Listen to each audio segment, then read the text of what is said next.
choices are limited if they allow such governments to come into existence. As at the moment, what is taking place in Egypt, we have a Supreme Military Council which hasn't lifted the state of emergency, which imposes a strict curfew, which essentially is not sure of what it's going to do. And what needs to be done is very clear. A, there should not be a military council in Egypt. There should be a council which involves all the political parties and obviously includes representatives from the army. This council should then agree a timing for the election of a constituent assembly to determine and create a new constitution according to which new elections should take place. That is what should happen in all the Arab countries, and that is the demand. People want constitutions which guarantee political freedoms and social rights. And that is what they have been fighting for, and any attempt to resist them will result in further upheavals. Well, another email we had that came from Bangladesh, from Masihul Haq Chowdhury, who says, from Dhaka, says, the US and its allies can play an important role in the region if they interpret the sentiments of the revolutionary masses. They should be careful to avoid the mistakes of Iraq and Afghanistan. It seems the US has largely kept out of this up to now, played very much a backseat role. Well, it has played a backseat role because it's had no alternative, though I think what is clear is that Marshal Tantawi, the Egyptian chief, was told by the Pentagon not to inaugurate a bloodbath. I think that's very clear, and that was sensible, because had the Egyptian army tried to crush the revolutionary movement, the democratic movement, the army itself would have split, and we would have seen in Egypt what is now taking place in Libya, where Gaddafi simply refuses to go, is surrounded by security forces from his own tribe. The bulk of the country is collapsing around him. The second largest city is under the control of Democrats, and people want him out. And if he was sensible, he would now resign and get out, but he doesn't do it. He's more eccentric than some of the other leaders in the Arab world. The United States were totally caught by surprise when this happened. They should have recovered by now, and they should accept the democratic will of the people. They've not done so in the past. They've certainly never done so in Saudi Arabia. But given what is going on, it's only a matter of time before the revolts that we've seen, especially in Bahrain, spread into the Saudi kingdom. The Saudi rulers are well aware of this, which is why they're extremely nervous. Do you see this as a genuine coming together of the so-called Arab street? I think, Riz, it's not just the Arab street, though it is primarily that, the much mocked, much maligned, much derided Arab street, and people said the Arabs are dead, they're incapable of doing anything. Well, they've risen again, as they rose once before in the 60s and 70s, but they've risen this time in a totally different world, in a totally different context. The first wave of Arab nationalism, Nasser in Egypt, Qasem in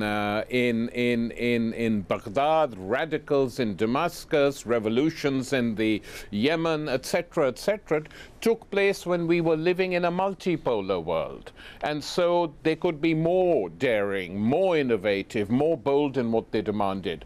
The democratic revolutions that we're witnessing today in the Arab world are taking place at a time when the United States is the dominant power, not just in the region, but in the world, certainly militarily and politically, if not economically. The Europeans completely follow American dictates all along the line. So in this situation, the insurgent masses cannot achieve what their forebears did. They have to operate in different circumstances, but so far they're doing it very well, and the demands they're making are impeccable. Democratic demands for democratic elections, democratic constitutions. And the West, in which democracy itself is hollowing out, because you have political parties running governments without any differences, no basic differences with each other, both in Europe and in North America, should actually be encouraged by this outburst, flowering of democracy in the Arab world. It's extremely positive and has a lot to teach the West.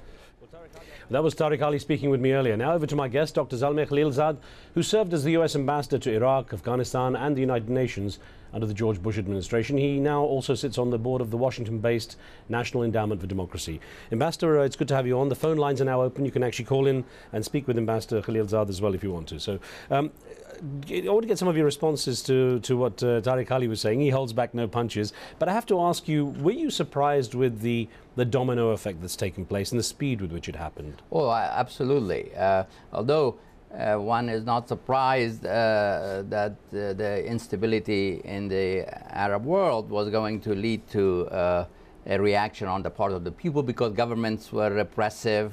The people were unhappy because of the economic circumstances, because of lack of political freedom, and they were being more educated and netted with each other and with the world, aware of what's going on around the world. So there was this revolutionary gap, state going one way, society in another, that something was going to happen.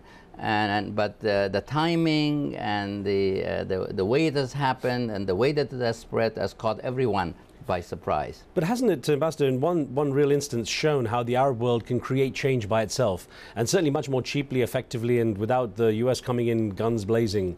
Well, absolutely, of course, and this is very inspiring and very positive, because some of us who argued for democratization of the broader Middle East after 9/11, arguing that one of the reasons for why extremism and terror was being produced in some parts of the region was because of the dysfunctionality of the region, and one thing that was needed that would be helpful would be the democratization of the region. And there were people who were arguing, no, the Arabs do not want democracy, it's alien to them, they are not ready. And we would argue, people used to say that about Indians, they used to say that about the Japanese, about the Germans, that the Arabs were equally capable of ultimately producing democratic systems. And unfortunately, because the democratization issue got entangled with the unpopular war in Iraq, it developed a negative aura about it.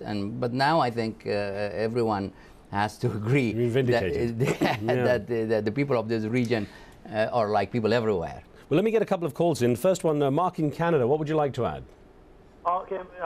First, I'd like to say, AlJazeera, I'm glad you're broadcasting in Canada, because actually the response has been great, and just bravo. And I would like to ask your guests, just an observation, my personal, is that everybody's complaining about the slow response to Canada, which has been embarrassing, and the U.S. Wouldn't it be true is that a lot of these nations, such as Tunisia, Egypt, Libya, Saudi Arabia, a great population are young now, and they've come of age, and they're saying, you know what, we're not going to be told by the West, we're not going to be told by Britain or anything. Right. We are now going to guide our destiny, and we're not that much for sale. Mark, let me put that to the ambassador this way: is considering what's happened.